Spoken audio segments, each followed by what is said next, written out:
Thanks for inviting me to speak with you about conservation easements and mineral development and whether or not those things are mutually exclusive. I will introduce myself, the topic, and the framework for what I'm going to talk about, and encourage you to interrupt me if you have questions while I'm speaking. We don't need to, have this be a sterile environment, but I'm going to basically talk about one issue and then frame, hopefully, a solution and next steps for the board's consideration in dealing with this issue. So with no further ado, my name's Jessica J. I'm a conservation law attorney who founded her own law firm called Conservation Law PC that specializes solely in land conservation transactions here in the Rocky Mountain West, where we have a tremendous amount of mineral development that is in concert and at times in conflict with conservation easements that we put on parcels of land. So I bring to you my experience here in Colorado and some of the understanding of what you might be confronting there in Virginia in the coming months.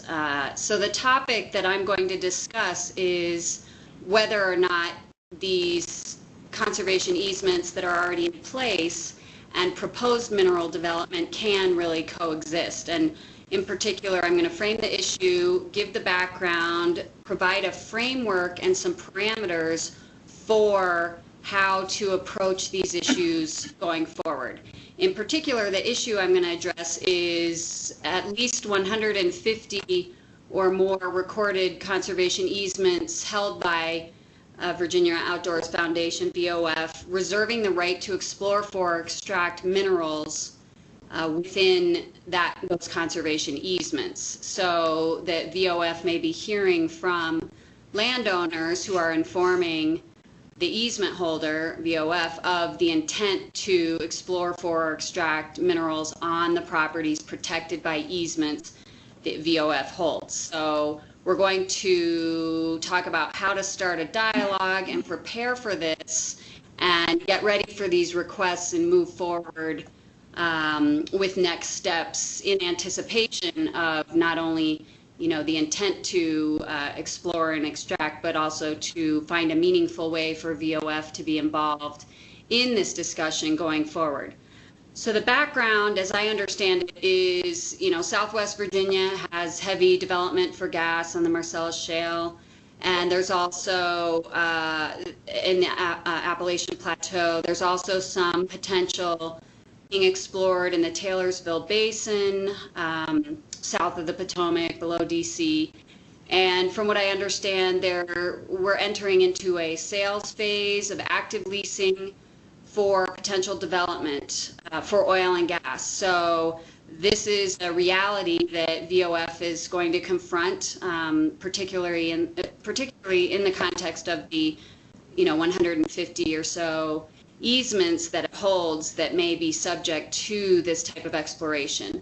The oil and gas exploration might be force pooled by the state. The Virginia Gas and Oil Board may force pool landowners into a unit in order to allow for more development of the resource by less developers, essentially.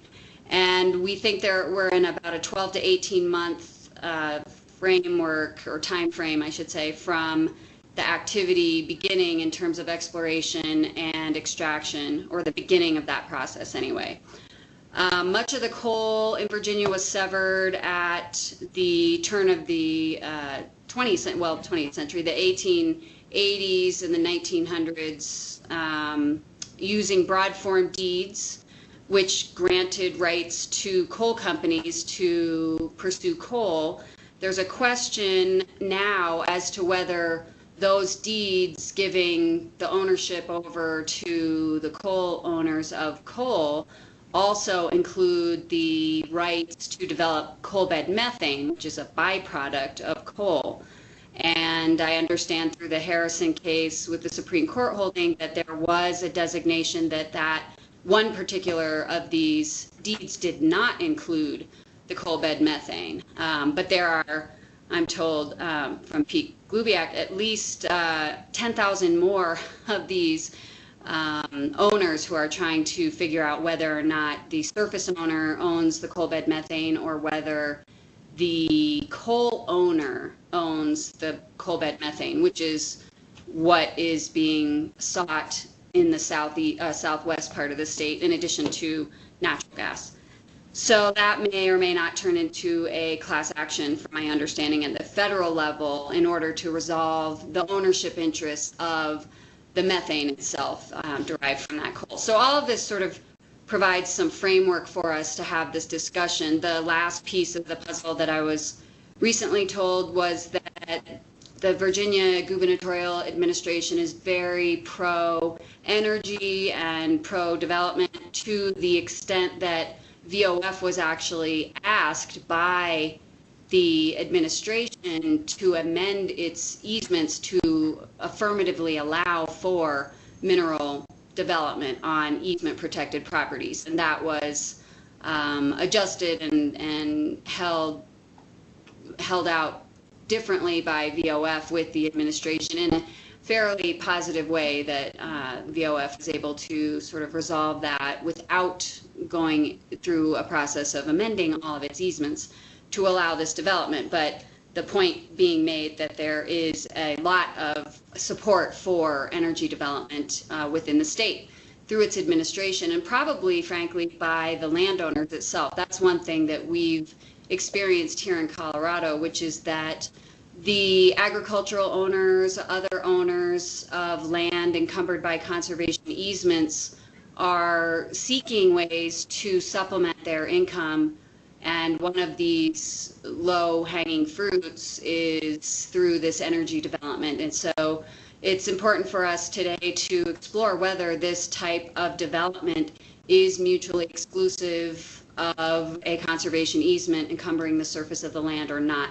So in preparation for this discussion, I think you were sent the mineral handbook, which was developed here in Colorado to guide our own sort of industry in conservation easements as well as mineral development, and the outline that I prepared, which is a sort of basic primer on mineral issues and frames the question, are these things mutually exclusive or can they coexist? So are there any questions at this point? I would move on to the framework if not. All right, moving on. The framework for the discussion will be whether perpetual conservation easements that allow for extraction and exploration for minerals, can coexist. And what I'm going to suggest is that this can occur, these can coexist, these two activities on the surface and below the surface of the property, provided that we follow certain limitations. And the limitations that I'm going to suggest are provided by federal law and state law. And with no further ado, I think that one of the best places to begin here is the discussion as it's framed by the Internal Revenue Code and the Treasury regulations. Now, keep in mind, I've set these out on page 2 and 3, but in summary of your outline, and they are set out in total on page 22 and 23 of the outline. I'm not suggesting that we analyze these easements in the context of them being deductible gifts, which is what the code and regulations are framing.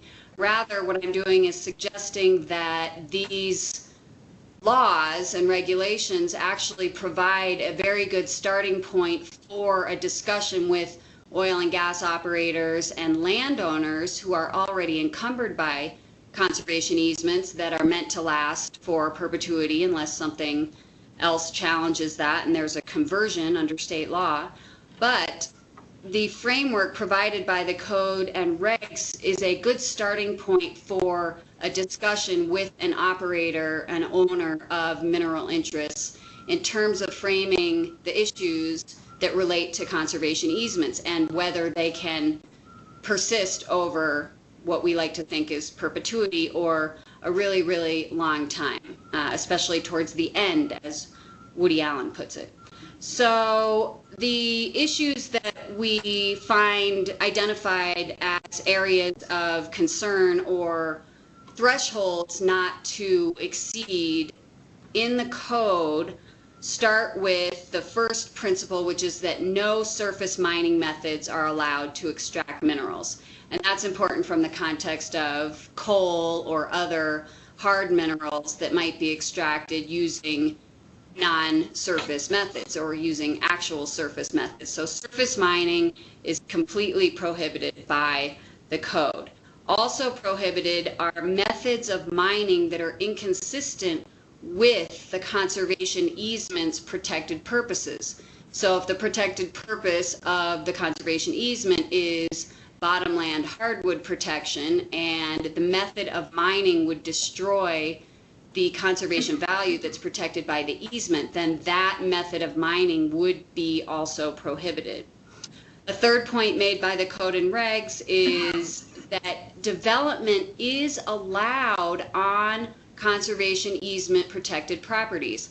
And this is an important point to take away from the Treasury regulations themselves. The 1.170A-14G4 gives us some insight into the not mutually exclusive nature of this mineral development and conservation easements. What they tell us is that provided that there's no surface mineral mining, there's no mining of the surface, and there's no method of mining that would destroy the purpose of the conservation easement, mineral extraction can occur on a limited, which is defined as temporary, localized basis, meaning limited, temporary, localized impacts to the land, to the surface, that are not irremediably destructive of significant conservation interests. So using the bottomland hardwood example, even if there were a temporary remediable impact on the conservation values, that might be okay, provided that the conservation values could be remediated and protected thereafter. So the threshold is, are the impacts irremediably destructive of significant conservation interests? Now, the regs frame 3 examples for us to sort of help us guide through this process or guide us through this process. And one of them is using the conservation value I just used myself, which is the bottomland hardwood protection.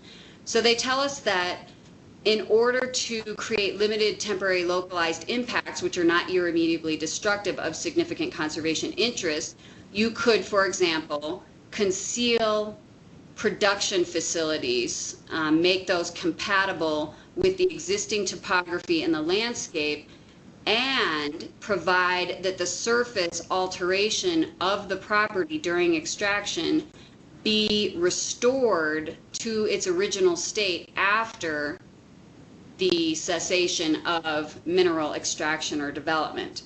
And so we are told that production facilities are essentially allowed on the property provided that they are camouflaged or concealed in a way that's compatible with the existing topography and landscape, and the surface disturbance is restored after the fact. 2 other quick examples they give are that a landowner is allowed to retain her interest in the minerals of a property protected by a conservation easement if she contracts or covenants to ensure that the drilling for oil and gas in this example will have, again, temporary localized impacts on the property and will not interfere with the overall conservation purposes of the conservation easement. The third example we're given is in the context of, again, the bottomland hardwoods. And in this case, it's not the landowner who's retained the right for mineral development. It is a third party who's retained this right. Essentially, the landowner has sold the right to develop minerals to a third party. And this is considered to be permissible provided that the third party is prohibited from surface mining, which we talked about at the outset, and also any mining technique that will harm the conservation purposes of the conservation easement.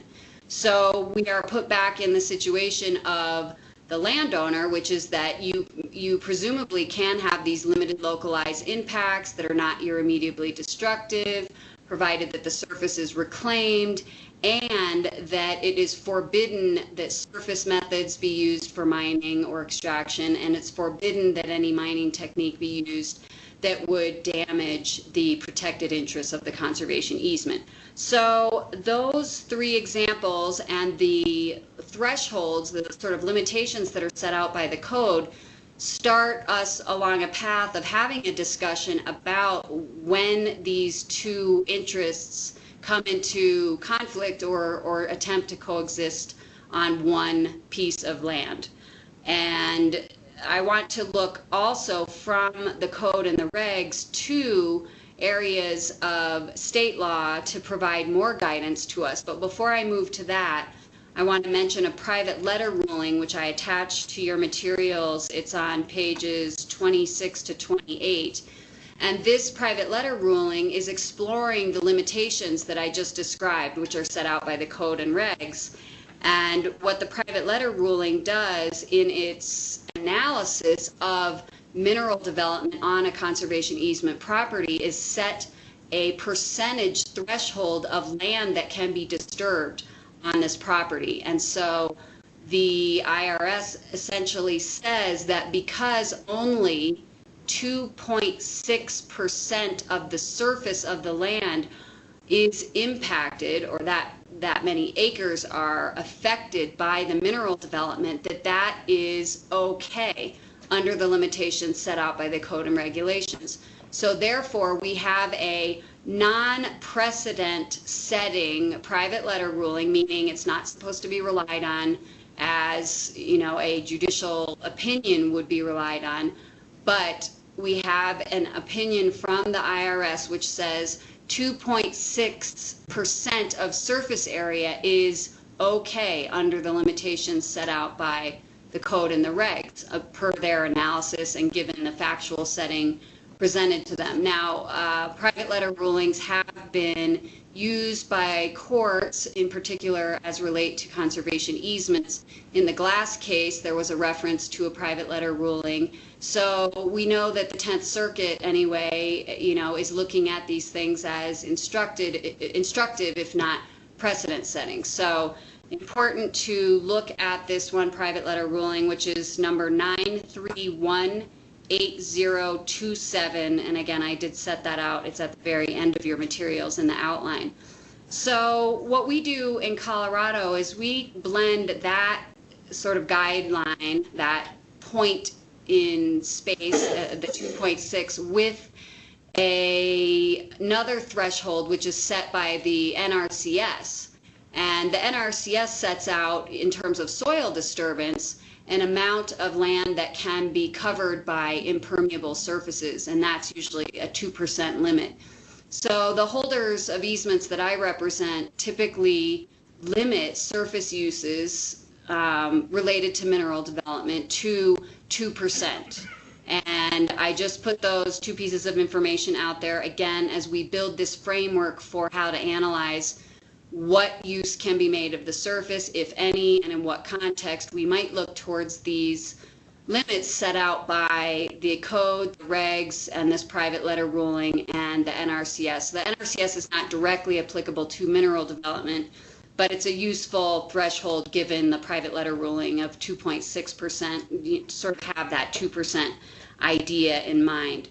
So moving from those issues, which I sort of draw from federal guide points and federal laws and regulations and private letter rulings as interpreting those laws, to the state laws, I found it instructive that the Open Space Act in Virginia, section 10.1-1704, talks about no conversion or diversion of conservation easements to other uses generally, but does speak to the fact that government entity holders like VOF may actually convey or lease conservation easements or their fee holdings, provided that this leasing or conveyance is subject to contractual arrangements that will preserve the property as open space.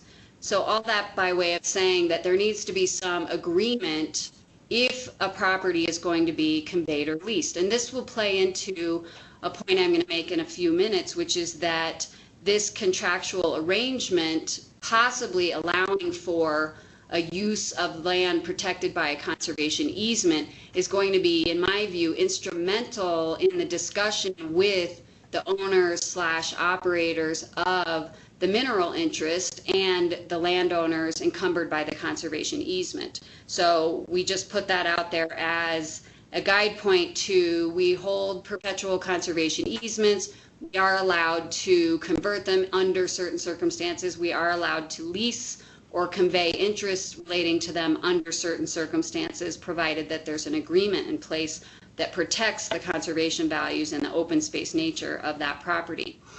So the next state law doctrine is that the correlative rights doctrine has been favored in Virginia over the rule of capture, so that multiple owners of the mineral interest are not drilling multiple wells and draining what is essentially the same resource, so that the resource might be actualized or sought and extracted by fewer operators and yield essentially the same result. Now, the basic principle of the correlative rights doctrine is that those other owners of the mineral interest must also actually be compensated for the minerals that are being extracted. And this is what gives rise to the unitization, the forced pooling of the mineral owners, and that may be also the surface owners, into a discrete unit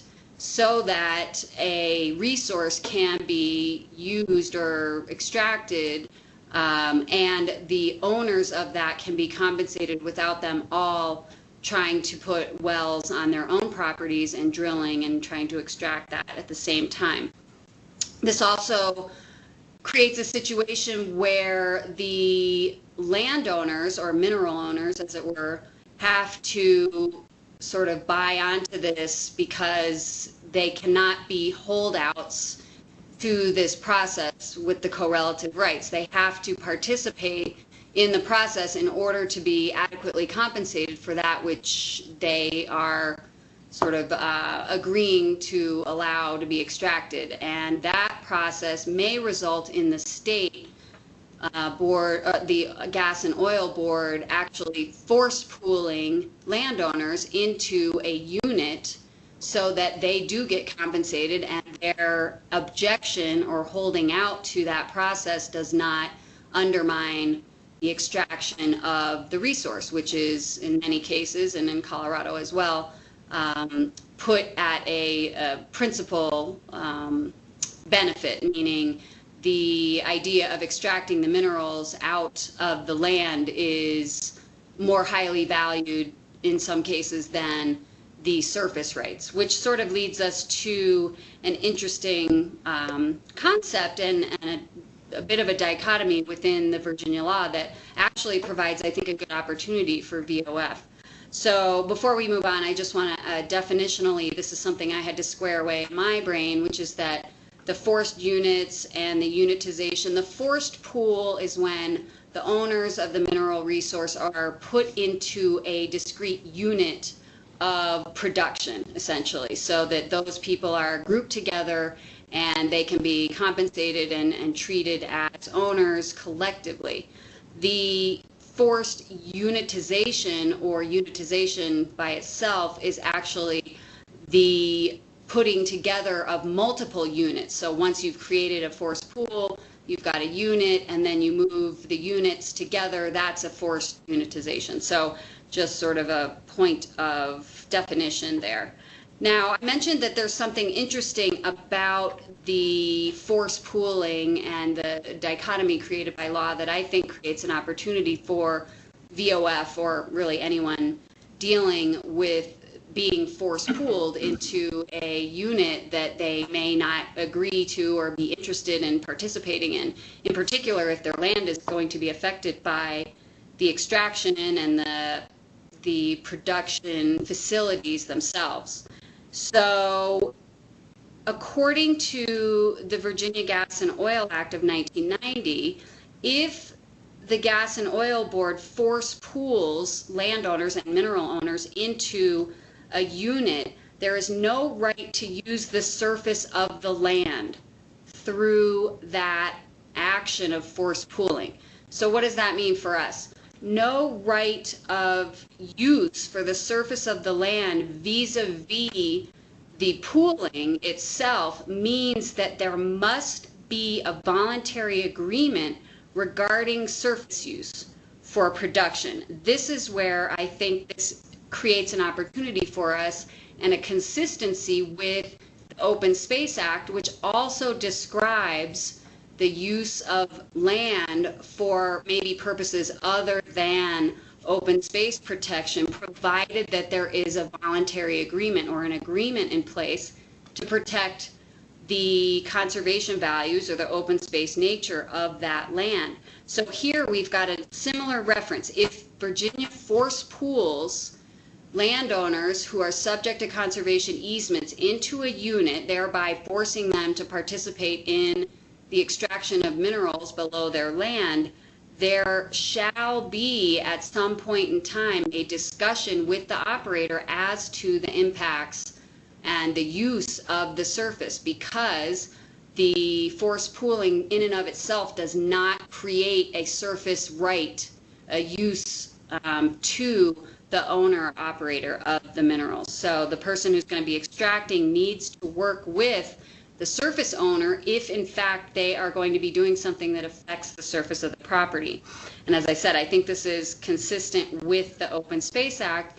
And furthermore, if you bring back into the discussion the parameters set out by the federal laws, then we really have a starting point for a discussion, meaning, okay, well, we can go down this path with you provided that no more than 2% of the surface is affected and things are concealed or put off site and limited localized impacts, not irremediably destructive, etc.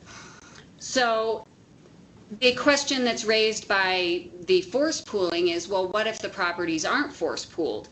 What if there's a right to access the surface or access the minerals and a discussion of surface use in the prior conveyance deeds, those broad form deeds or other conveyance documents which gave away or sold the rights to the minerals? If there is a surface use discussion and payment for damages, that sort of drops us into a different barrel. But what we do know from that discussion is that the oil and gas owner at that point, if it's not expressly stated in the conveyance deed as to what their rights are, they have a reasonable use of the surface.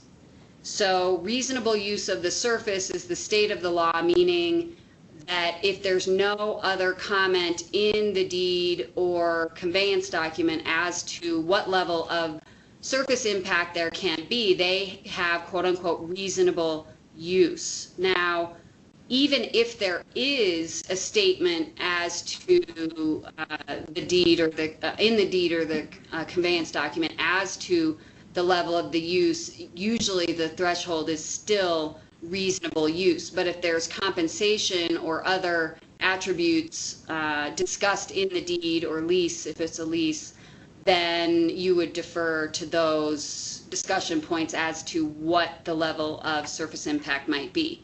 Now, the Oil and Gas, or the Gas and Oil Act also sets out some other thresholds which I think are important for us to keep in mind when addressing how to engage in this dialogue with the owner-operators and, in fact, the landowners affected by the mineral development or the potential for that. So a surface owner knows now that the oil and gas owner has the right to reasonable use of the surface of the land. We don't know exactly what that means, but we get some clues as to what is not allowed through what the surface owner is allowed to object to. So they have the right to object to erosion or sediment controls which are inadequate. They have the right to object if the need to protect freshwater bearing strata is inadequate. They have the right to object if the work on the land creates a safety hazard, and they have the right to object if the location of the surface uses unreasonably infringes on their use, the surface owner's use of their land. Now, I want to pause here for a second and draw a line to a principle, a doctrine here in Colorado, which this sort of alludes to without stating plainly what we've codified here in Colorado as a matter of statute and was derived from a Supreme Court case here at our state. And that is called the reasonable accommodation doctrine. So what we have created in this Virginia statement is that the surface owner has the reasonable use of the surface in order to extract his or her minerals from below the surface. What we also have is a principle that that location of surface disturbance, if that unreasonably infringes on the surface use, it creates a right to object by the surface owner. So we have this tension between the reasonable right to extract and use the surface with the unreasonable infringement on the use of the surface by the surface owner. And the tension created there was resolved as a matter of law here in Colorado by our Supreme Court when the Supreme Court created this doctrine called the reasonable accommodation doctrine, which meant that the subsurface owner, the mineral owner, had to reasonably accommodate the uses of the surface of the land, the surface owner's interests, and that meant relocating the surface impacts, minimizing surface impacts, minimizing infrastructure. It really was the first time in our history of a very long tradition of putting mineral extraction and that resource above the surface use of the land and making the mineral extraction paramount to everything else that might be in your bundle of sticks in terms of ownership, and made that more equal and balanced and forced the mineral owners to actually defer in a way to the surface. Now, the one thing that hasn't been tested here yet is how the surface use and the surface ownership, when bifurcated between a fee owner and a conservation easement holder, is to be addressed by the mineral owner. But we are certainly entering that area of law right now with our conservation easements on existing properties that have mineral extraction or that will have mineral extraction, like you are anticipating in Virginia. So the reason I spent some... Can I interrupt you to Pete Lubiak? Sure. You can see me. What you're suggesting then, in terms of it hasn't been tested, but the Colorado Doctrine, which may have statutory support in Virginia under the Gas Mole Act, is there are really three players at the table. There's the mineral owner, the surface owner, and the easement holder. And theoretically, at least, they would have to come to some kind of agreement on what's reasonable. Right, and the reason I spent some time on this, and it's included in your documents, it's also discussed in the Mineral Handbook, is that I think this opportunity that you have right now in Virginia might be a good one to pursue in terms of further defining, if you felt like there was an opportunity legislatively or judicially to really flesh out and define the rights of the surface owner as both, the conservation easement holder and the fee owner, that it would be useful to go ahead and say, this is a three-party discussion, and you could start that discussion not just with the conservation easement as this, split surface interest, but even just the basics of further exploring or defining the rights of the surface owner by sort of teasing out what this unreasonable infringement is and what that means in terms of what the mineral owners have to do. So yes, Pete, that's exactly what I was getting at when I mentioned that, and I will talk right now actually about how to sort of blend these things together in order to best advocate for the conservation easement, the rights protected by that, the public interest that's represented by that, and have a, you know, practical, realistic discussion with mineral owners and operators. So what we just talked about was the framework for the discussion that I think provides good guideposts for us moving forward in terms of saying, this is what the federal law says if we were granting a deductible easement, this is what a private letter ruling says, and in fact, this is what our own state law says in terms of use of surface and impacts to surface of land. Now we need to blend all those things together with the actual situation in Virginia and the existing conservation easements on the properties that may or may not be affected by exploration and extraction for minerals going forward. So, you know, you may have noticed that I'm not focusing on the deductible components of the conservation easement and what is allowed vis-a-vis that in seeking a deduction, and that's because of the unique set of facts and circumstances that you have in Virginia. So I've sort of skipped over a lot of the boilerplate analysis and then reintroduced it in the context of providing the framework for this discussion and giving you some discussion points with the operators going forward. So how do we approach the perpetual conservation easements that have retained rights for extraction and exploration within the framework that we just set out? You know, we've just given ourselves some thresholds, some guide points to move forward with the discussion. So we know first off that if the land at issue has been force pooled, so let's say you have a conservation easement on a property that's been force pooled in the Taylorsville Basin or in the southwest part of the state, and that force pooling requires that there be an agreement as to the use of the surface of the property, because there's no inherent right to use the surface of the property that's created by virtue of the force pooling.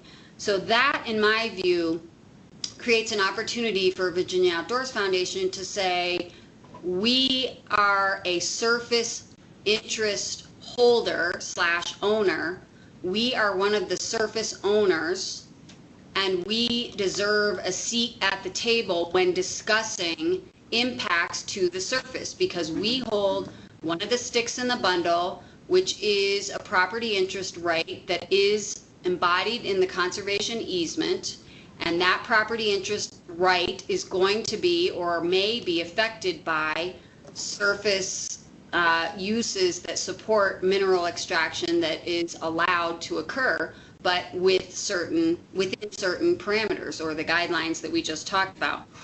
Now, I'm going to talk about this seat at the table and VOF having this right and this authority, but really what I want VOF to think about going forward is, what does that mean to VOF? Does that mean VOF wants notice of the intent to extract and explore? Does it mean VOF wants to be involved in discussing the surface use agreement or any sort of agreement that affects the surface of the property and by extension the conservation easement? Does it mean VOF wants to be a signatory to any agreement that affects the surface uses of the property and by extension the conservation easement? And or does it mean VOF wants enforcement authority within the surface use agreement, whether or not you are in fact a signatory to the document or not? Do you want that document to create standing for you, to enforce misdeeds or bad acts, or do you want to be a signatory to that document?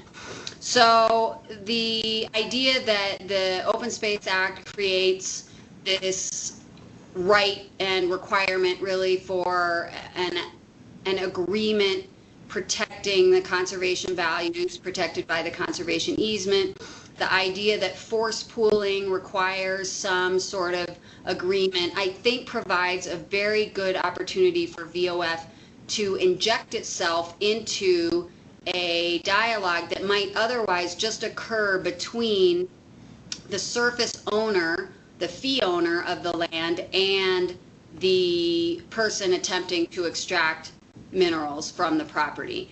VOF can inject itself into that process. And my opinion is that VOF should be involved in that. And I'm not going to tell you that VOF should be a signatory to these agreements, but I think that at the very least, VOF should assert itself into the process, insert itself into the process, and reserve to itself some sort of standing, some sort of enforcement right, if in fact it's not a signatory to these agreements.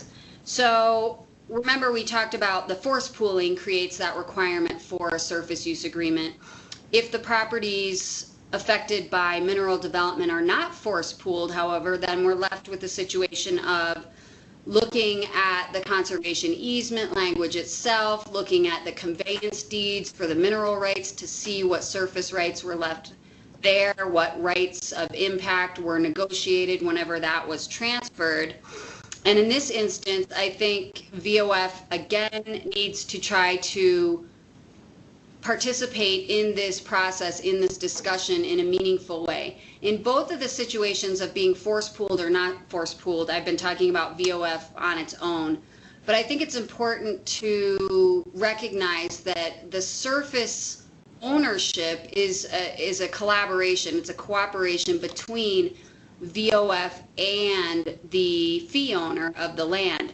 And so where there is no force pooling, where there is perhaps language in the conveyance deeds, where there is maybe some limitations set out, or even when there is not language in the conveyance deeds as to surface impacts, I think it would be most beneficial and useful for VOF to unite with the landowner, the fee owner, and go sort of together in concert, in tandem, to the operator. And this, I envision this taking sort of the form of a two-part process. I would think the best approach from the standpoint of an easement holder would be for VOF to alert its landowners to this probability or likelihood of, being requested or engaged to discuss mineral development on the property. So when the landman comes knocking on the landowner's door, there's a letter that the landowners have received, or some correspondence or some education alerting them to this possibility or probability that says, hi, remember us, we hold the easement on your property, we're here to help you in this process as a common interest holder on the surface. We will work together through this process and evaluate the impacts to the surface of the property, including impacts to the conservation values protected by the conservation easement. And together, we can solve these, problems or issues as a united front on the surface of the property. Now, the second part of this, I think, needs to be some sort of coordinated discussion or effort with the mineral operator or owner, which would involve, some sort of correspondence, sit down, discussing that the ownership of the property on the surface is both in the landowner's hands as well as impacted by the conservation easement, and the mineral extractor operator needs to, accord both of those fee and easement holders and owners' interests some due regard and, respect, and needs to involve both of those entities in a discussion. So that's sort of an aside in the broader discussion, but I think that needs to happen. I'm not going to advise you whether VOF needs to be involved as a signatory to any documents going forward, but in my view, this is an opportunity VOF has to, inject itself into the process, show itself as a, indisposable aspect of the surface ownership. Now, we talked about this in terms of if it's force pooled, you have to have an agreement. If it's not force pooled, we're sort of left in a different circumstance. And if the properties are not force pooled, that's where I think the education and the discussion and the communication with the landowner as early as possible is going to be instrumental to, later success and later involvement of VOF in the process. Whatever VOF decides is the best approach for itself and the protection of, the easements and the public benefits afforded by those easements.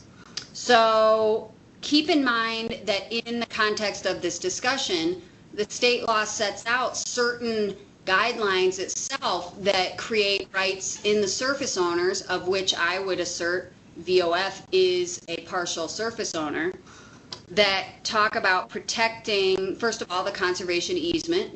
Whatever that document says needs to be given some deference and some due regard. It probably doesn't trump the mineral owner's interest and right to extract, but it does provide that language and that guidance for what we talked about before in terms of unreasonably infringing on the surface owner's interest. I would put the conservation easement into that category and saying, look, if you're destroying the purpose for which this conservation easement was created, that creates an unreasonable infringement upon the surface, both of the fee and the easement itself. But outside the conservation easement, we have other guide points and another framework provided by the state law, which include impacts of erosion and sedimentation, the freshwater strata, the safety of the uses and the impacts, and the surface owner's use itself. Those four sort of principles are set out as rights to object. The reason the surface owner has a right to engage in a discussion or an objection to whatever's happening on the surface. Now, I would take those four guide points and the conservation easement, which sort of folds into the last point, and say, in order to avoid these problems of erosion and damage to the strata and unsafe circumstances and infringement on my rights as a surface owner, we need to work together to craft an agreement as to the impacts of the surface. And so put those at the forefront and saying, this is how we avoid having to object to what happens later, and try to draw the mineral owner operator into this discussion. Now, I do think that VOF is in a good position right now, even though the prospect of this development is probably, not very pleasant and maybe very scary for an easement holder and, in fact, the surface owners. But the opportunity that's afforded by an intense pressure to develop is actually, I think, a good one. And what I want to encourage VOF to do together with its landowners is look at this opportunity, this 12 to 18 month, window for what is the, paramount interest of the mineral owners in order to get on these properties and extract these minerals, and take that opportunity as a good point of leverage for the surface owners, the united surface owners, the landowner and VOF together, having an opportunity to negotiate with the mineral owner who wants access to what's below perhaps these easement properties. And I want this conversation and this dialogue to occur within the framework that we just established, which is the federal laws and the state laws, and possibly bringing in, the reasonable accommodation doctrine and some other principles from other states that have confronted these things already, for a discussion moving forward about impacts to the surface. So that would just lead to the second and really final part of what I'm going to say, and then we'll have a discussion among ourselves, which is applying this framework to the discussion and the surface use agreement, if we get to that point, and basically putting this into action. So what I characterized before as this, negotiating standpoint, this leverage perhaps, I think, is the good news is that you're in the sales phase of an intense pressure for development, and what that creates is a motivation for the mineral right owners, I would think, it's done this here in Colorado, to negotiate, to talk with surface owners about what they need from the surface and what the uses are that might be able to coexist in the context of a conservation easement and what uses would not be able to coexist there. So again, I want to emphasize, I think this is a good time for education of the landowner, the sooner the better if that hasn't happened yet, in order to say, by the way, if you're approached by one of these land people coming around trying to lease or trying to get surface uses or surface rights, we need to be notified of that, and we will work with you to identify what impacts to the surface there may be, how this will affect the conservation easement. Basically, you're not alone, landowner. We are in this with you together, and we both are responsible for ensuring the permanence of the conservation easement that encumbers the property. So I think it's important to collaborate, educate the landowners, and then if possible, unite, as I said, to provide, one coordinated effort to engage with the mineral extractor and bring them to the table at which VOF has a seat. So you have this seat at the table. Now, in order to create that contract that's required by the Open Space Act that involves, leasing of the surface of these protected properties, we want to have the discussion in the context of the state law, which is that we need to protect the surface from, erosion and sedimentation. We need to protect the freshwater strata. We need to make sure the uses are not unsafe. And we need to make sure the surface ownership, the surface uses do not unreasonably infringe on the surface owner. Now, that's where I think we plug in the conservation easement. We talk about that unreasonable infringement, which includes the conservation easement. So now we can drop into our federal and state guidance for conservation easements and mineral extraction and negotiate a type of agreement about what might happen subsurface and on the surface of the property in the context of this discussion, and ensure through contract or covenant or agreement, the surface use agreement, that certain of the guide points that we just discussed at the federal level and the state level are adhered to. And that would include no surface mining, no mining methods that harm the conservation values, temporary, limited, localized impacts that are not irremediably destructive of significant conservation interests, including trying to have operations and infrastructure off-site if possible, so lateral drilling from points beyond the conservation easement that come in and access the same resource that's being sought but without on-property, on-site uses. If that's not possible, concealment and restoration afterwards of surface disturbances to the original state of the property.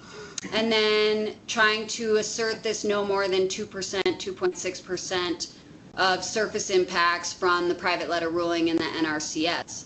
Now, the specific terms of the surface use agreement, if you get to that point, and depending on what VOF decides it wants to do as far as being just negotiating that, receiving notice of that, and hopefully asserting some right to enforce that document, if not being a signatory to that, would be first, having a seat at the table, being recognized by the mineral owners as a partial surface interest owner that needs to be, accorded some deference in the same way that the surface owner is, and the conservation easement right not being infringed upon unreasonably by the extraction.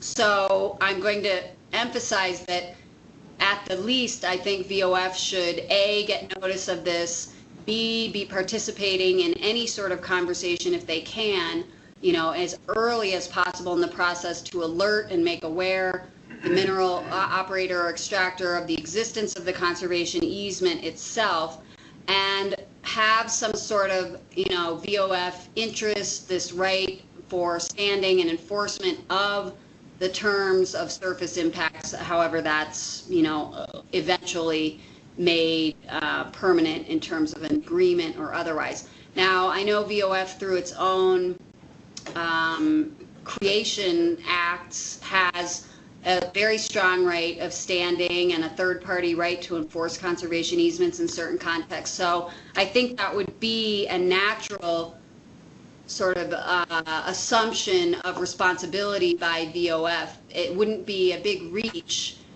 as it would in a state like Colorado, where there are no third-party rights recognized in the AG or other government entities in order to enforce or otherwise be involved in conservation discussions. So I think this would be a much more natural evolution of VOF's role as, you know, the principal holder of most of Virginia's, you know, conservation easements, in terms of asserting itself into the process and asserting its right to enforce what may be agreements related to the surface of the property that impact conservation easements. So I think that's sort of a natural direction for VOF to go.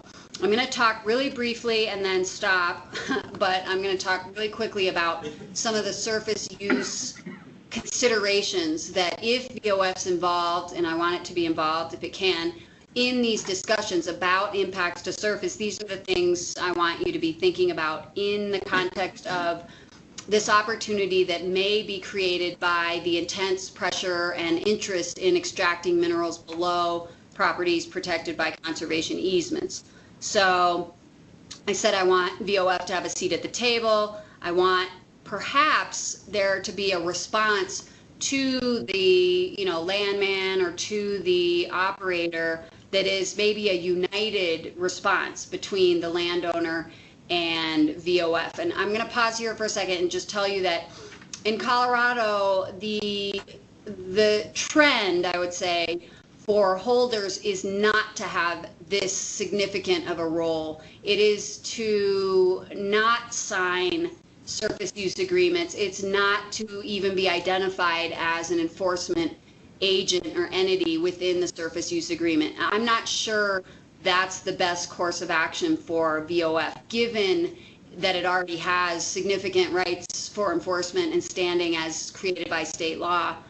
And also this, you know, unique pressure for development might create an opportunity for VOF to, you know, further codify its standing and its enforcement powers through this mineral development. So what happens in Colorado here with my clients and other easement holders is they state in the conservation easement that they have a property interest. They state that vis-a-vis that property interest, which is the conservation easement, they need to be given notice of, you know, discussions regarding surface use agreements. They state that surface use agreements entered into or leases entered into after the conservation easement are in place have to recognize the conservation easement, and in fact, in some cases, if they're post-conservation easement, be subordinate to the terms of the conservation easement. In some cases, they require the restating of the terms of the conservation easement in the surface use agreement.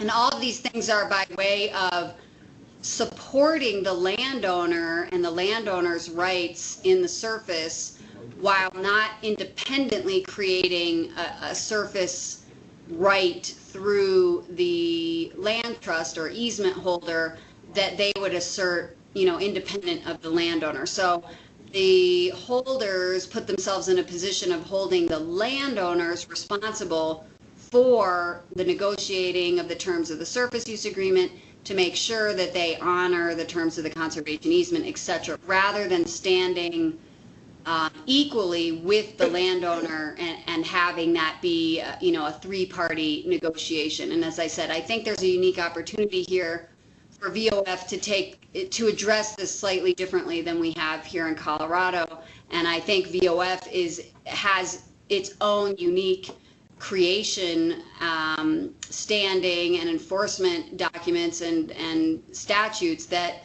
make that more natural than that is here in Colorado, where it's much more unlikely and disfavored for an easement holder to come out and assert third-party interests in enforcement. So we've really tiptoed quietly towards the table here and placed the lion's share of the responsibility on the landowner in terms of enforcing the easement terms. And I'm not sure that that VOF might want to go that direction given its sort of unique state right now and the opportunity that's put in front of it. So with no further ado, I'm going to talk really quickly, like I said, about the surface use issues that you might want to address if you are in fact engaging in this conversation together with the landowner, and also if the landowner is looking to you for guidance and you are not directly negotiating these terms, but you are going to provide this guidance to the landowner. So this is set out on page 7 and 8 of your materials, and I've also given you a surface use agreement, a model sort of surface use agreement that doesn't have any of these blanks filled in. So there's not one that says this is how you incorporate these things, but there are examples of that in the model, the Mineral Development and Land Conservation Handbook. And anyway, basically all I can do is, you know, draw your attention to these things right now. So the main things you want to identify in the surface use agreement are where things go if they're on the surface of the property, if they can't be located off-site, how are they to be located on the property, the size of things on the property, the infrastructure itself, what is it, is there employee housing allowed? That's something I want you to keep in mind. We have that here in Colorado. It sort of slips in under the radar and people don't realize that all of a sudden with their mineral extraction there's the right to have 4 trailers with 20 people each in the trailers, you know, living and sleeping on the property. What are the boundaries of the surface uses and impacts? Are there easements that need to be created for utilities, access, roads, etc.? Where are the roads? Are there existing roads that can be used? Are there going to be new roads? Where are the pipelines going to be? What's the pad size? How many wells will there be? If number of wells, how many wells per pad? How many pads per property? What happens to the fluids? You know, there's a lot of fluids involved in all of these types of extraction, whether it's for coal bed methane or fracking or shale development, which we have a lot of in Colorado. Are the fluids to be retained in pits, or are they closed loop so that the fluids are not coming up to the surface of the property? Where's the storage for everything, you know, fluids and the minerals that are extracted and the byproducts of that?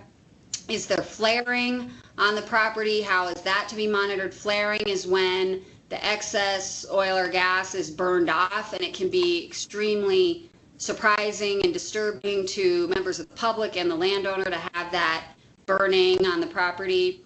How is power to be provided for the extraction? Is that coming in through subsurface, underground means, or is that coming over overhead lines? Is there topsoil storage? And I encourage you to have this happen so that the topsoil, if taken from the property, is put somewhere off-site, protected, and then replanted, basically replaced on the property during reclamation. What is the reclamation process? What are the requirements for reclamation? And is there weed control as a product of that? We have had several instances where the reclamation did not store topsoil. The soil that was put back on the property was subpar, subgrade soil, and just littered with weeds. What eventually grew up were, you know, invasive weeds. So what is the manner of weed control? Is there any, and how would that happen? Are they going to conceal facilities? Where can they conceal? How can they conceal? What color are things going to be? Or better, is there a place to carve out that's not within the conservation easement boundaries where facilities might be able to be housed? What's the equipment that's going to be used? Where's it going to be stored? Who's going to check the water quality and make sure that that happens before the project and after the project? How is the wildlife going to be protected? How's the water going? How's the contaminated water, not just the fluids, but how is contaminated water going to be disposed of? Who's going to monitor the impacts of the development of the resource on the conservation easement and on the surface? When is that going to happen? Before and after, during, throughout the process? what is the development plan? So, you know, laying out roads or infrastructure, who's paying for the cost of all of these things, including the monitoring, the easements that might be needed, the plans, the assessment of impacts, who is doing the monitoring, how's the reclamation going to occur, and where is the enforcement authority, who has the right to enforce, how is the document and the promises contained therein to be enforced over time and by whom. Now in Colorado there is a bond that has to be put forward for our Oil and Gas Commission in order to allow projects to take place. But there's no bond for the surface use agreement itself. And so we've tried to suggest to the industry, the oil and gas industry, to put a bond on top of the surface use agreements, and pretty much we've been told no, that they won't do that, and that if something goes wrong, you have to sue them. That's their response. Sue us in civil court and get back any violations and damages that you think occurred as a result of the surface use agreement. So if VOF or the conservation community in Virginia has the opportunity perhaps to craft its own enforcement vehicle, you might consider attaching a bond to the agreement itself that says, if you fail here, this money's sitting out here on the side in order to make right what you couldn't make right.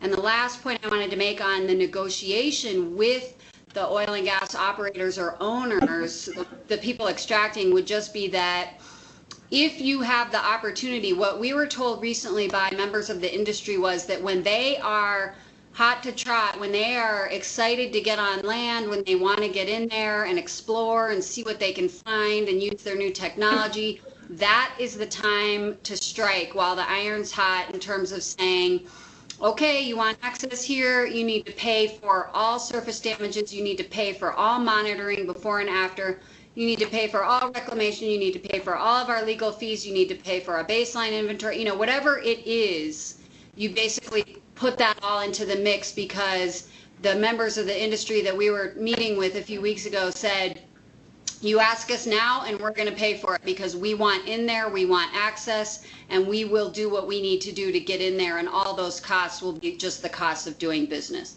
So with no further ado, that was my main spiel, and please feel free to ask me questions, and if we get cut off again, I'll just assume that was the natural evolution of our time together. And Jessica, what I think we might do is have those individuals that want to pose a question for Jessica identify who you are and what your position might be, whether it's trustee or, and today we have our Carrie Hutcherson, our staff counsel, who works with the stewardship division primarily.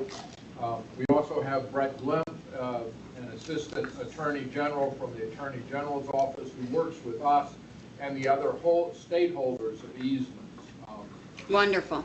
And we have on our docket today, after the discussion with you, a number of reconsiderations. These are easements that were approved last year, and since they were approved, but they're not yet recorded, the landowners have been approached by the oil and gas industry representatives, the front folks that are trying to get the leases in the Taylorsville Basin, and they're coming back to us asking that before they record the easement, they have the right to reserve subsurface gas and oil exploration and extraction. So we've got that.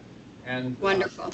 And I think you may have had a chance to look at our standard language, which we really haven't critically re-examined it in probably a decade or so, because we've never had a landowner who reserved the rights for subsurface actually seek to exercise that. But we went out in the field yesterday, saw what it looks like in place, and so we have more knowledge now, and we have reason to believe that it's a matter of when rather than if that we will be actually confronting this situation and dealing with the approval of plans much as we approve the harvest of timber. Right. That actually creates a great opportunity for you to look at sort of some of the language I put in the outline, which starts on 9, 10, 11. There are some examples there for easement language itself, aside from the separate agreements, that suggests, creating and affirming the right for VOF as an interest holder on the surface, and then talking about the interplay between, prospective development or leases that are already in place and all of that. So I would definitely encourage you to look at that, because you're not alone. I mean, this is, even in Colorado, half of our state wasn't under any pressure for mineral development at all until just the last, 2 or 3 years. And now the whole Front Range, which is the eastern half of our state, is now confronting this. So they have the same sort of easements that didn't really, anticipate any actual development there.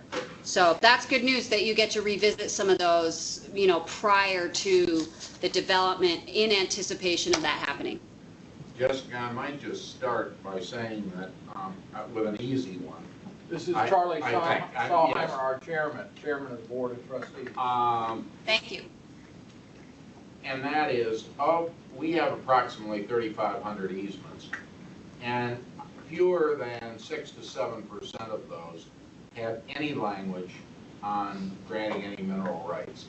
I presume that for all of those easements, no minerals company, both at law, because of the recordation of our easement, and also regardless of what landowners did or what any of these companies do, that they would have to come to us for any extraction or any agreements. I mean, even if they signed them, they'd be meaningless. Is that right or not?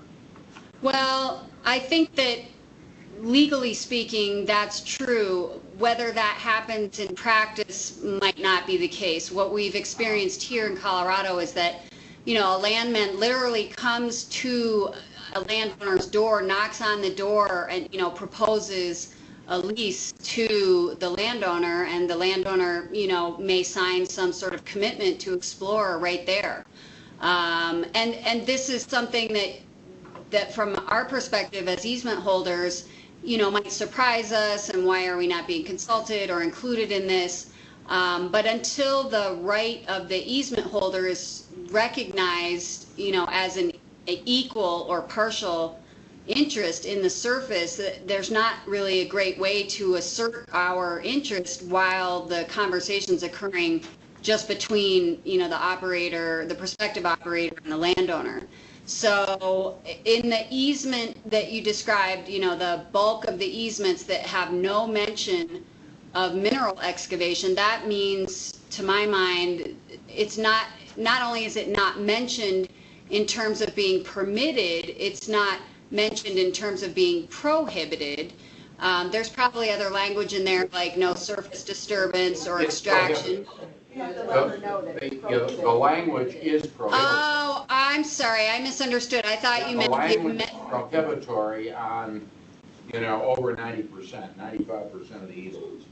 I got you. Okay, then that starts from a different standpoint, which is the landowners absolutely have to speak with you, and in fact, it creates a really difficult situation for the landowner who wants that extra income, which may be very, appealing to them. And, from the standpoint of, are we going to amend all those easements to allow, what the governor was basically suggesting, there needs to be some consideration for how that's accomplished, given that it's, directly contradictory of the easement language if it says this is prohibited.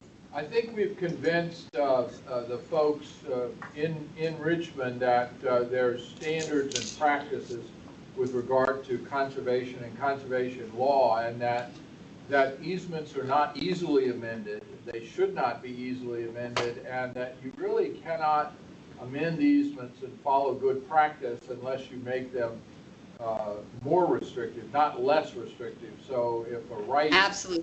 doesn't exist, it's not simple to go back and say, well, you didn't think about this, but now you want it, so we'll go ahead and let you do that. And I think that the Secretary of Natural Resources understood our position, and on consulting the Attorney General's office and others, they have a much better understanding. So in a way, it was good that it came up hypothetically early in this Taylorsville Basin process, because we were called to Richmond. There was a situation where one of the landowners had the language in their easement, which was unusual in that part of the state that did reserve oil and gas right. But there were many others that it was absolutely prohibitive of all mining, surface or subsurface. And I think that the landowners and some of the folks in the administration thought, well, that's a pretty easy fix. And I think we did convince them that, in fact, it's not an easy fix, and it really is violative of the standard accepted practices of easement holders. Good. That was a great education opportunity, and you definitely made the best of, a sort of scary situation there. So that was a wonderful, opportunity that you turned to, something really positive. I think, in terms of how do you address the requests of the landowner or the needs of the landowner, I would direct you to the article I just published with the Harvard Environmental Law Review that I sent to, I think, Bob, Peter, and Bobby. Yeah, we started. Yeah, so that talks about the point you were just making. The one constraint that we've run into here in Colorado is that because we have found a way that we think these activities can coexist, we are really not, as a community of holders, we're not using that prohibitive language anymore. You'll see the evolution of our easements have gone from a plain, broad prohibition to it's allowed in these circumstances in these ways. And that raises, significant concerns on the part of the taxpayer / landowner as to whether their easement is now tax deductible. But, we sort of put that onus on the landowner to say, if you're going to reserve these rights, you have a remoteness letter, and you want to do this going forward, we are willing to do it in these ways with you and ensure that the easement is protected and its conservation values, but we can't, guarantee that you're going to get any tax benefits for that. So I think you're right. It sounds like the opening question was an easy question, which is that, 90% or whatever of the easements you hold say no. And the challenge there, I think, is that you may encounter, landowners who say, but I was offered $20,000 to do this, and it's going to be on the south part of the property, and it's not going to impact X, Y, and Z. You may find yourself engaged in a different sort of dialogue with the complete prohibition. So from a legal standpoint, it may be simple or clear cut, but from a practical standpoint, in terms of, administering the easement over time with subsequent landowners who see this as a possible financial gain, that may just be tricky. So just a heads up that I'm sure you're already aware of. Jessica, can I ask a question about, this is Pete Lubiak, the other half of the people that I think we're talking about, and I'm sort of switching gears here to Southwest Virginia.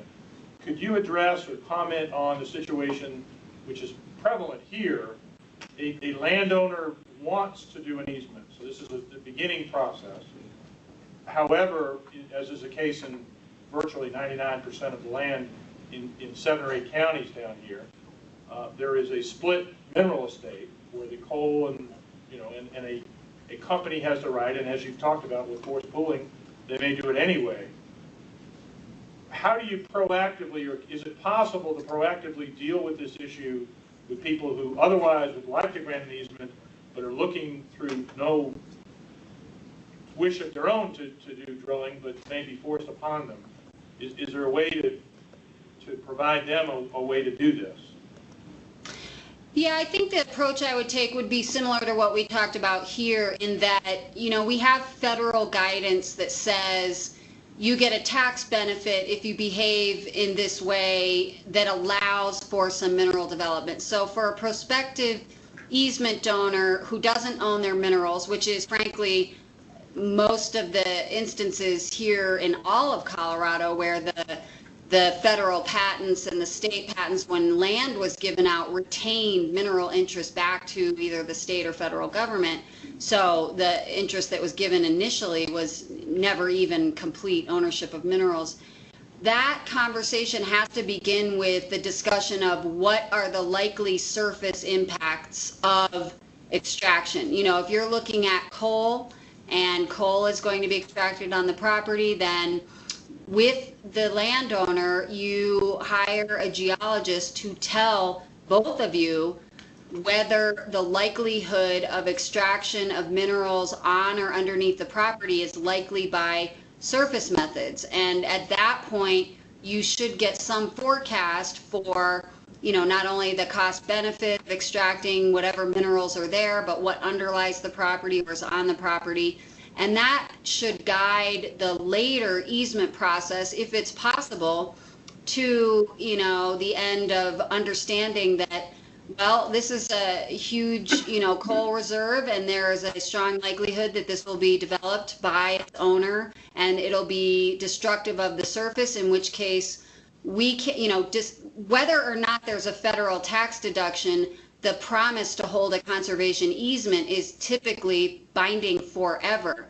If there's a likelihood of destroying the surface through the means of extraction, then that promise is not perpetual. You can't, it can't be given to you on a long-term basis or on a permanent basis. So that's the kind of inquiry I would have right up front.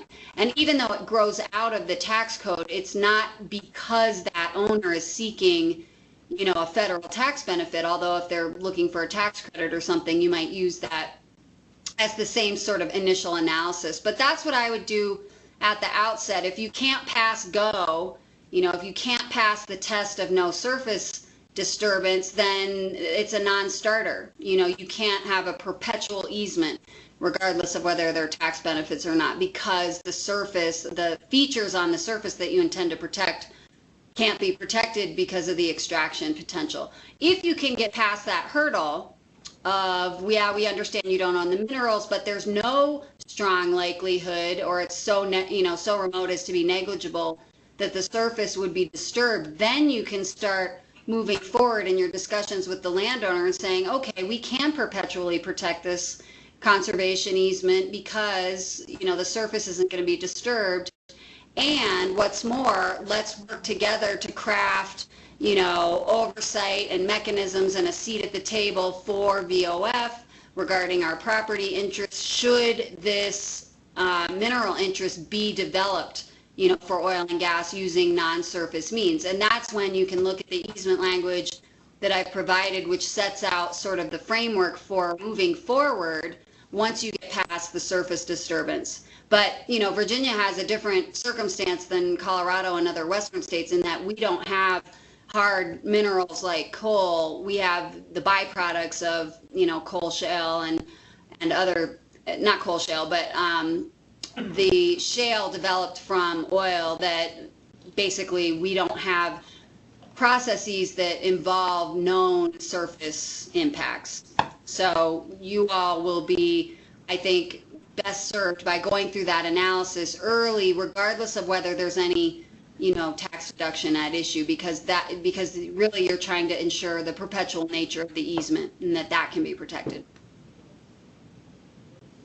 Martha, go ahead and just identify yourself and ask the question. Hi, I'm Martha Little, Director of Stewardship for DUF. In the case of easements that protect water quality and also permit oil and gas drilling, how would you recommend a land trust go about the to ensure that there's no water quality degradation? You talk about monitoring.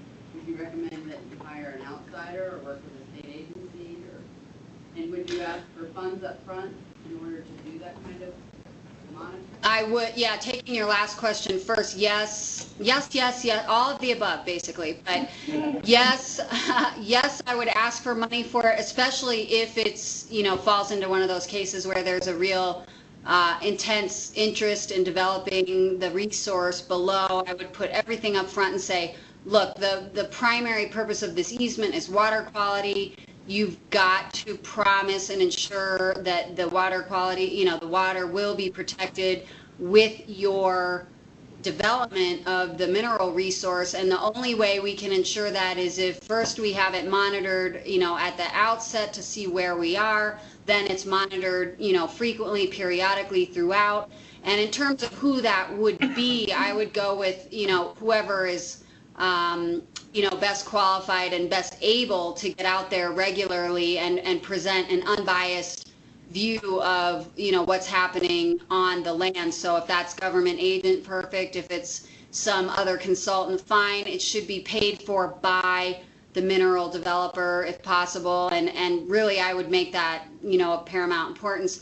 I would also, though, in any instance, but in this one in particular, make sure that you've got some, way to recover against the mineral owner if that goes awry. If the quality is damaged, you need to have clear, processes and clear avenues to recover and try to remediate the damage that was done. And if that's putting a bond in place, that might be one of the better ways to do that. So, these are the great questions that you're asking that you have some ability to maybe direct, the answers to in terms of what would you want in the best case scenario to prove that this was a reclaimed, wonderful project, and what would you want in the worst case scenario if this went badly, how would you prove it, how would you recover, and how would you restore the resource? Because, that's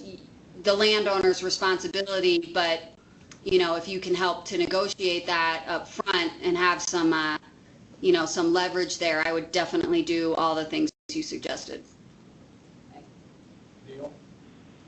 Yes, my name is Neil Kilgore. I'm the easement project manager here in Southwest Virginia.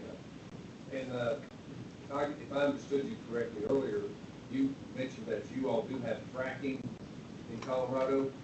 Is that correct? We do. Okay.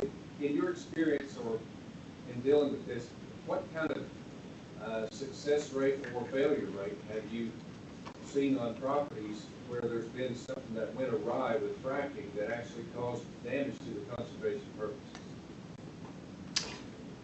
Well, the examples I can give you, they're not just limited to fracking. It's any sort of impacts of the mineral development. The things that we've seen that have been most damaging to conservation values have involved the reclamation or lack thereof, the absence of the topsoil, the weeds. We had one conservation easement where a pit was placed on the property for water storage for contaminated water. While that was happening, that was, obviously a conflict and a violation actually of the easement. In that instance, the landowner was actually the operator of the oil and gas. It was a gas company, believe it or not. And so we went round and round negotiating with them what their reasonable use of the surface was versus our reasonable use through the conservation easement. But the other things that have come up that are, I would say, indirectly impacting the conservation easements while the oil and gas operations are going on have involved things like the massive amount of truck traffic moving water away if it's contaminated water, taking that off-site dust, noise, the flaring, the pollution. So they're kind of these byproducts that aren't necessarily the obvious contamination of the water, more methane in our breathing, air, things like that that seem really overt, which we've also experienced. And, Colorado is one of the places where we've had people turn on their their water spout to get water and had flammable methane come out of it. Basically the water's flammable. So we've had all sorts of the bad news things go on, but in terms of easement violations, the one that would spring to mind for me, the biggest one would have been that pit where we really went, 10 rounds with the owner of the land, who was the operator, and saying this is a violation of the conservation easement. You cannot place this pit here on this property that's wildlife habitat and have it be sustainable. And we initiated an action in court to have that stop. And the industry, the owner, the operator, was so averse to A, bad press, so bad PR, and B, a bad judicial outcome, that they essentially, agreed to remediate and remove that use off the property. So the threat of litigation and some early bad PR and press sort of drove that out. But I would say that's probably one of the biggest, quote unquote violations we've had on a property, was a giant, multi-million gallon contaminated water pit. But, you're going to see the benign sort of violations, which you didn't expect, which are the dust and the noise and all that. And you're also going to see, that you may have a contaminated waterway or a leaking well, or, the byproducts of what the proppants and what they're putting in to, get out some of the other, to get out the oil or gas is, going to be bad for the land. So you got to go into this with your eyes wide open and hope for the best, draft for the best, but also draft for the worst case scenario, and have there be, ways to enforce and ways to reclaim and get damages for damage. Okay, can I get a clarifying statement? On the situation where you had someone that had flammable water coming out of their spigot, did that occur as a result of the drilling, or was that already in place? Was that a condition that happened on the property before the drilling occurred? No, that happened as a result of the fracking operations, which were actually not occurring on the property. They were on someone else's property, and that was one of the effects of actually it was almost an entire town that wound up having that happen. Harry? Harry Aston, trustee.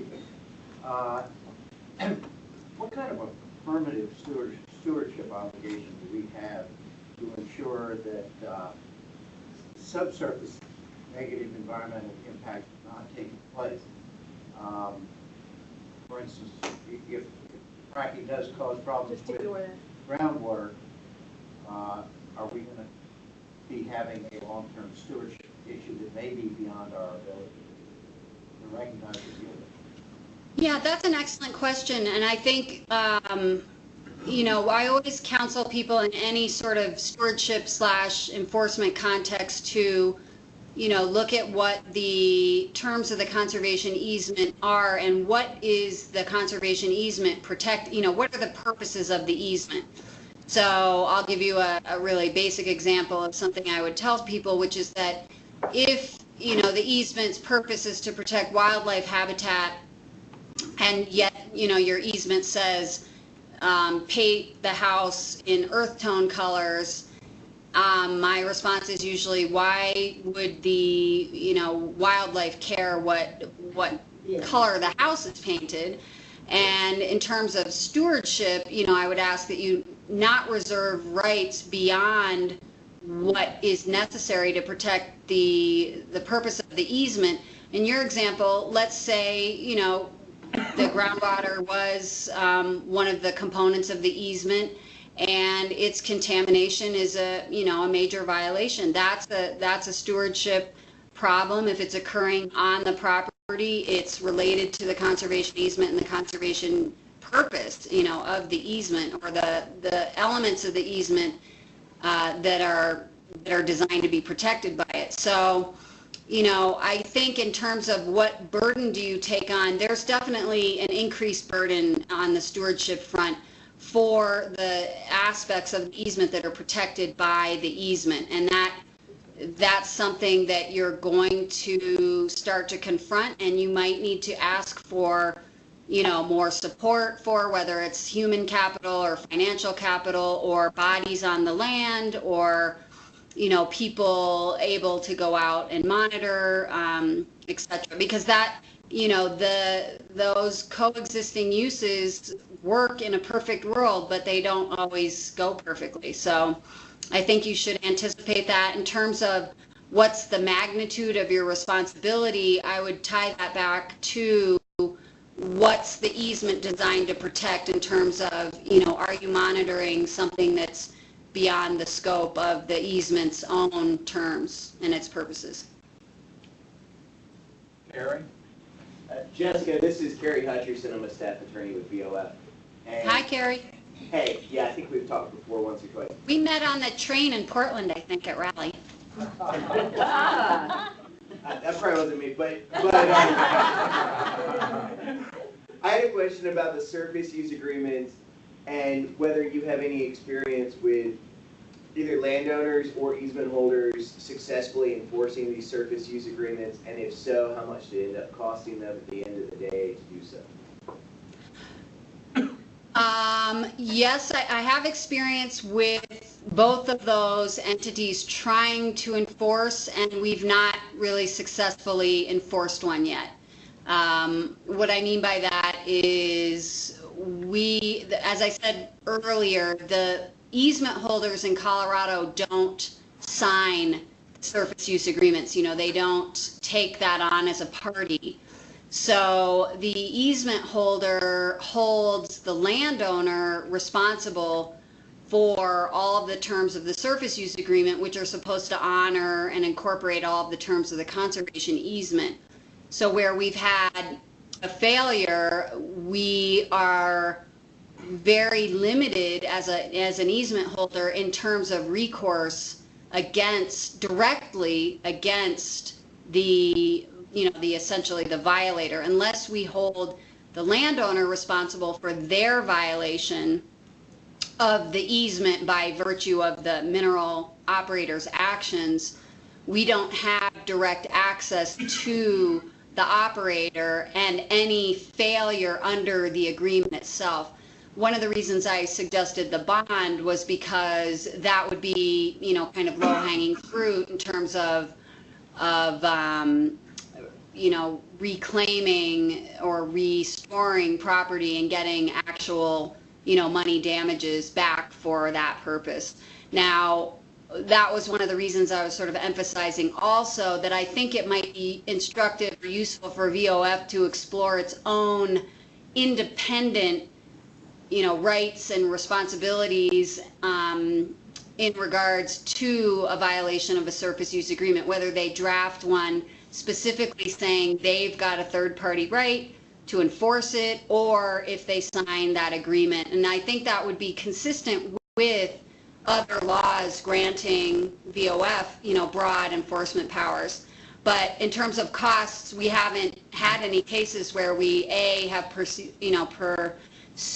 the violator other than the landowner, and B, we haven't gotten anything back. So I have no ability to give you a number, but what we've been told consistently by the industry is sue us, sue us, sue us. So somehow we would have to establish a means of standing, in order to combat the uses and the violation of the agreement. And we might do that by going in and saying this was a violation of the reasonable accommodation doctrine rather than trying to use the agreement. But as you can see, there's a lot of challenges for the holder in Colorado if we tried to enforce a surface use agreement to which we weren't a signatory, to which we're not identified as a third-party enforcer, or separately trying to go it alone in court as some partial surface interest owner. So your question really does a lot to help me emphasize what I was trying to underscore earlier, which is that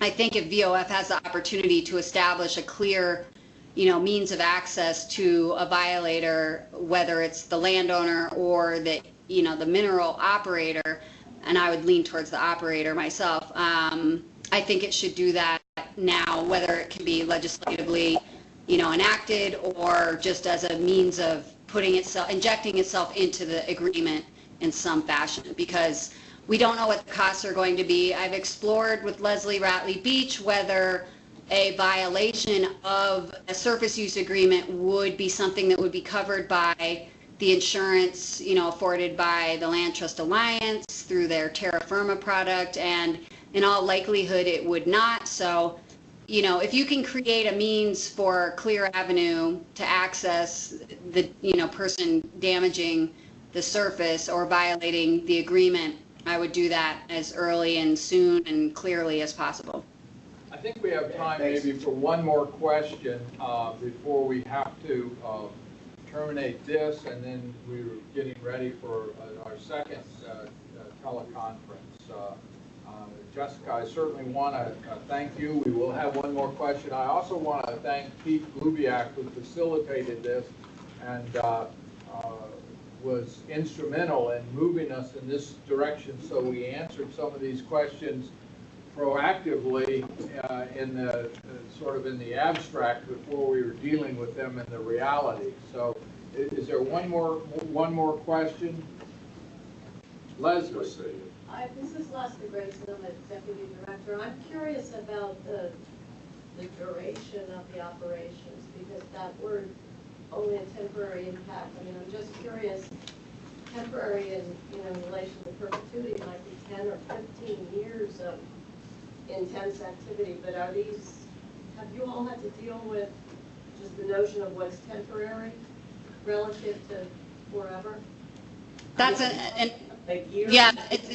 it's an excellent question, and we don't really know what that means. And your framing of the question, I think, is an excellent example of how we haven't really given this thought yet. But, temporary, they say limited localized impact, and then the example says temporary localized impact. So I take that to mean, that they want that to be limited and temporary in time. But as you pointed out, first of all, that's in the face of perpetuity, which could be, temporary could be 15 years or more, as you said.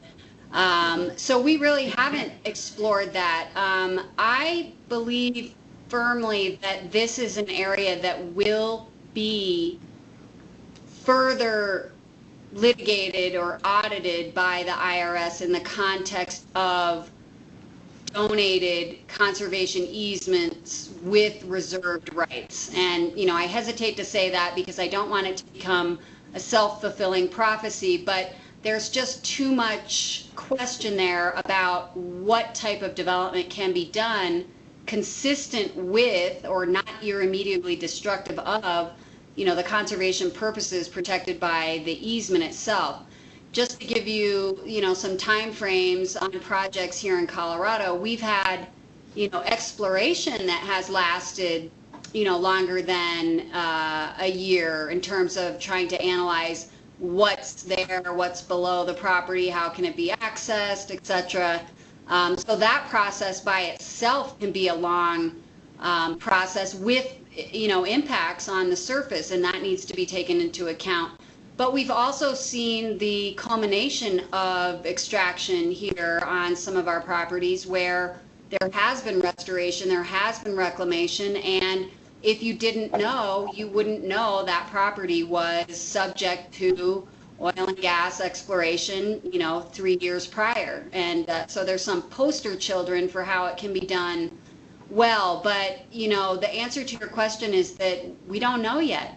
And I don't think until the IRS challenges that language in someone's donated easement, are we really going to get a sense. The best parameters we have now are from that private letter ruling that talk about the amount of surface that's impacted in terms of, whether it's localized is really what that's getting at. And that private letter ruling did not address the length of time that was on the property. So all we've got to go on right now is that, 2.6 acres of impact or disturbance was okay by them, as a preview to the easement being deductible.